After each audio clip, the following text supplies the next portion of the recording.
right, welcome to the Sci-Fi Express lane. Let me give you some light here. Jeff Carroll here. Kind of just talking about, I had a question asked to me, how do I find the time? And I feel like I've really addressed that in other blogs, but I couldn't find one of those blogs to send it to the person and say, hey, this is where I have an answer to that question. So I was going to do it. This blog is all about finding time. How do I find the time?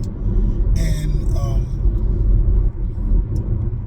it's really a changing thing all the time, because even when I have time, I battle not writer's block, but writer's sludge, and sloth, or whatever you want to call it, slow ideas.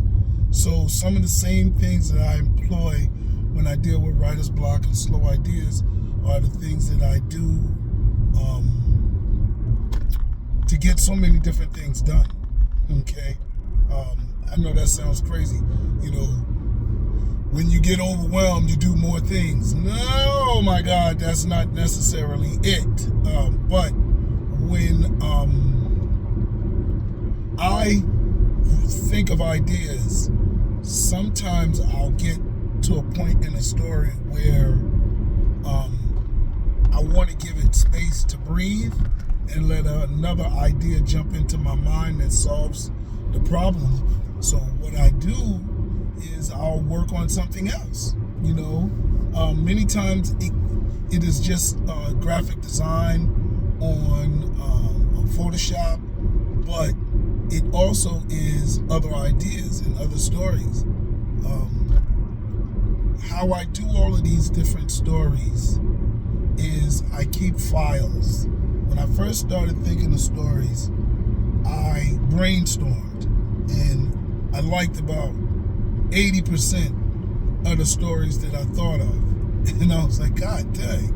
So when I, going back to when I first became a writer, a fictional writer, and it was in 2002, I thought of the movies, titles, Holler If I Kill You, Gold Digger Killer, It Happened on Negro Mountain,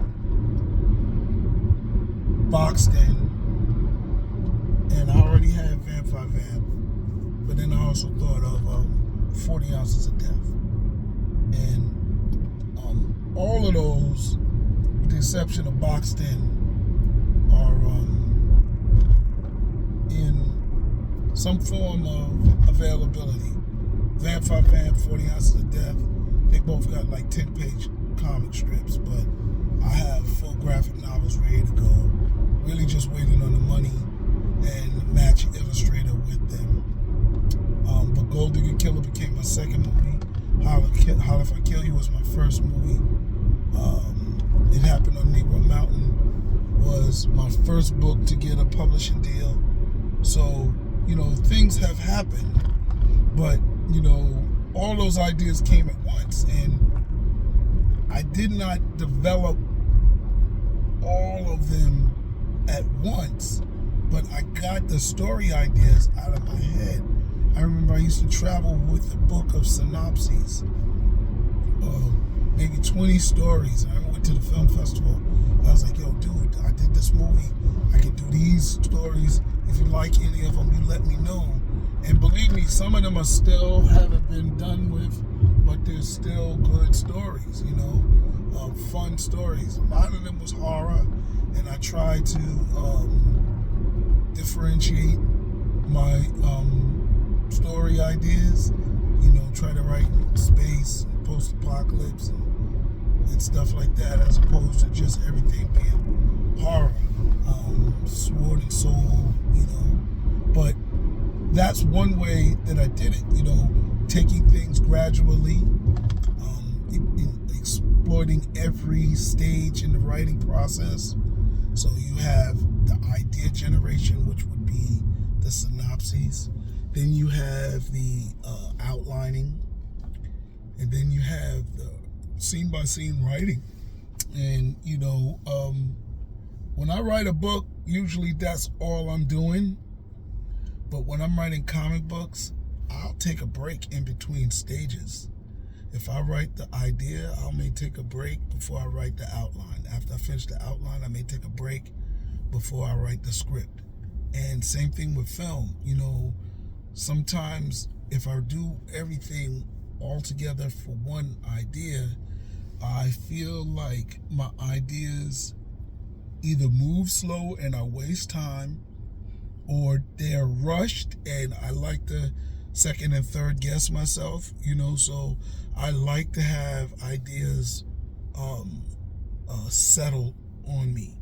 And sometimes I feel like, because I like to scrutinize movies, I like to scrutinize my ideas. It's like I'm my first proofreader.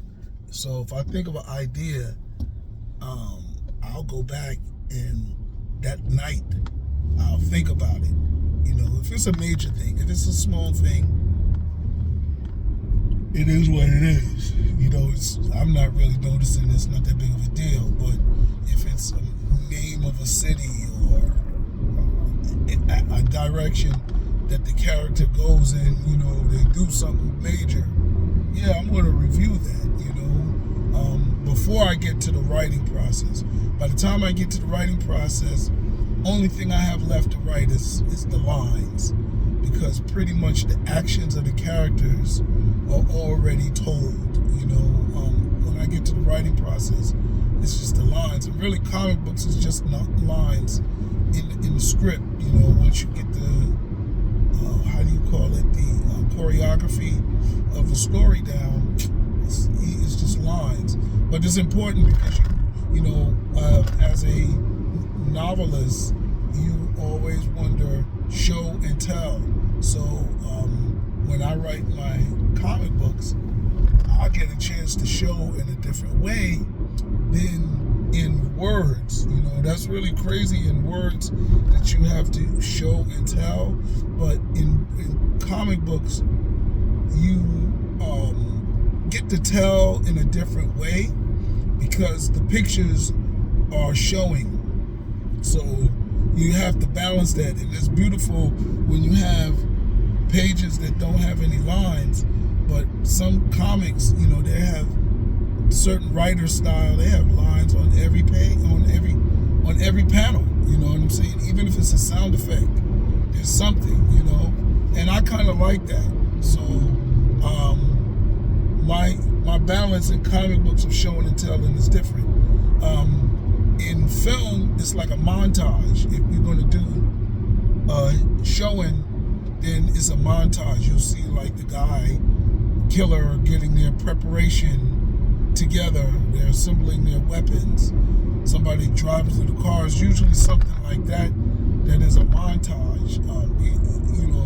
It's almost like you have to guess what the person is doing because you don't really know exactly because they're not talking and telling you. So that's that. But in addition to that, those things work themselves out. Like when I'm writing and I'm pacing myself and I write on different outlines, or write an outline and stop, I get to write on something else. Sometimes I'm listening, like when I write, I listen to rap music, or it depends, right? I listen to rap music, I'll listen to house music, or I'll even put some background movie on, which is many times inside the genre that I'm writing. So if I'm writing a space story, I'll watch a space movie, and sometimes when I'm writing, I'll get inspiration from the rap song that I'm writing. I'm like, oh, that idea doesn't go here, but it goes with this other story that I have. Space story, same thing. I might see something, and because I'm writing, it may make me think of what I'm seeing. Even though I've seen it 50 times before, I'll get a new idea, and that's how I do it. That's how I write and produce different things at once. The other thing is, how do I get things done, differently? Well, you can't really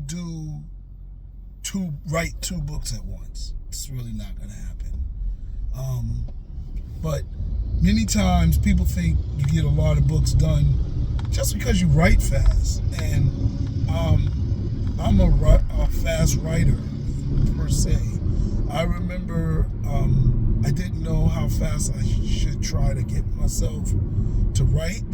And when I started looking at writers, I was like, man, these guys pump out a book a year, more than a book a year. I knew people that was getting books every 3 months. I was like, God, dog. Then I think of, sitcom writers, and I've never been in a writing room, and I was like, damn, they write a whole episode a week. And these ideas is deep. Not to think that, people give you feedback in a writer's room really acts like a writer's group.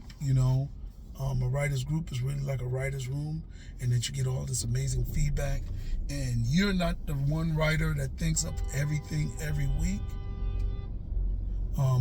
But you're in the writer's room with everybody thinking, and somebody will think of one this week, somebody will think of another one next week, and sometimes, as the season goes on, 2 or 3 writers have stories that they're ready to pitch, and there's a backlog, so that gives people space. So I started to adapt the ideas that one day I might be in a writer's room and I needed to think of stories quick.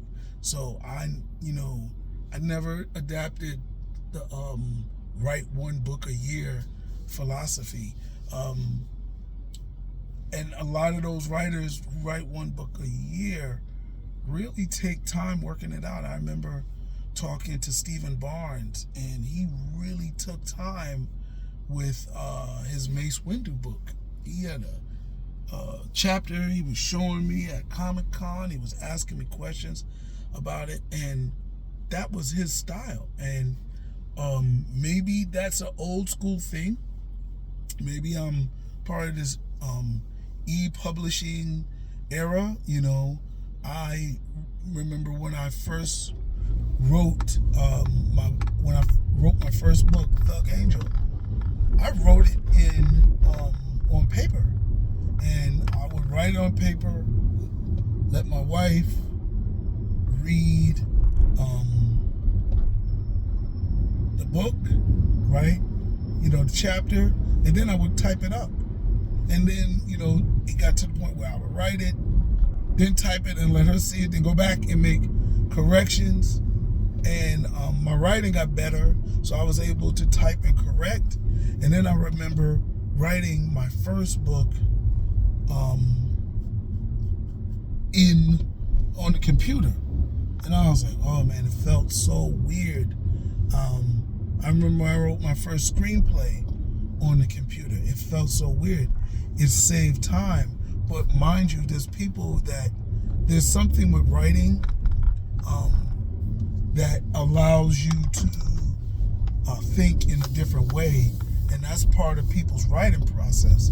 So that will slow their writing down because they got to type up everything they write. And I remember I used to have a board that I set my notebooks on when I would type up what I wrote. And I just remember, damn, it's like doing everything twice. I got to learn how to type into the computer. I was doing it anyway, but I had to learn how to think and type. And I don't think I was half as fast as I am now. Now I can get on there and I can type without looking at the keys. Whatever it was, I was just a slow typer. I used to hunt and peck, and I still sort of hunt and peck now. I don't think I hunt and peck, no way.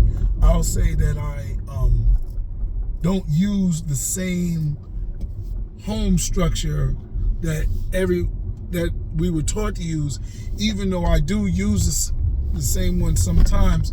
Mine just jumps all over, It's really weird. Typing on my computer keyboard, my desktop, is different than typing on my laptop. So typing in my room. Now I type in my kitchen. Oh my God. So a lot of things have shifted, and those are the things I say. I say, when it comes to doing multiple things at one time, that's how I get those done.